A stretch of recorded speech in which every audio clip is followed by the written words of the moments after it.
Towards the end of Wood Street, where it emerges onto the historic thoroughfare of Cheapside in the City of London, is something quite old, not particularly uncommon in these parts, but which is said to have inspired one of England's most famous poets.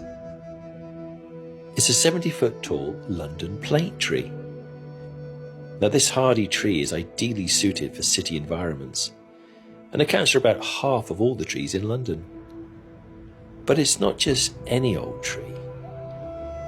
This tree is actually listed as one of the great trees of London by the Trees for Cities charity, who call it the Cheapside Plane.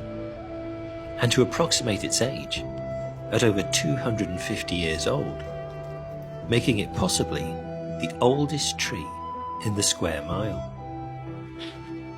It stands on the site of one of the city's vanished churches, St. Peter Westcheap, which, like many others, succumbed to the Great Fire of London in September 1666 and was never rebuilt. Apart from a few parish boundary markers, all that remains to indicate a church was once here are some railings with an image of St. Peter and the names of some church wardens, and a number of gravestones in place around what is now Pocket Park. Some shops on Cheapside next to the park are conspicuous by their rather stunted look, which conveniently, with the help of some city ordinances it has to be said, accommodates the Cheapside Plane, which peeks out onto what was once one of London's busiest streets.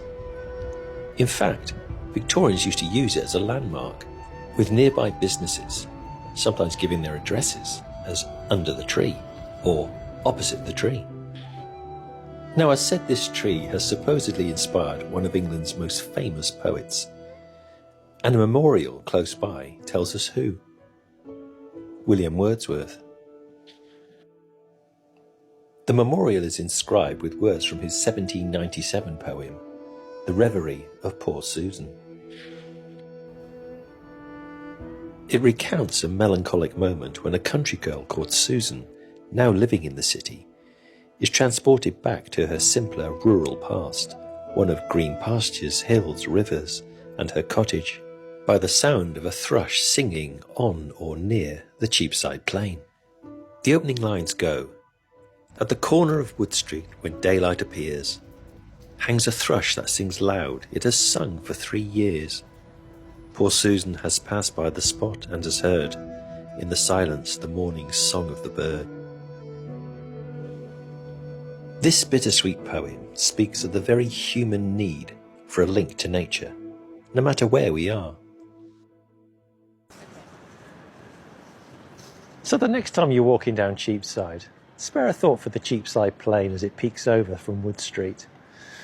And remember that while the City of London has a lot to offer, it doesn't have everything, as Susan knew too well.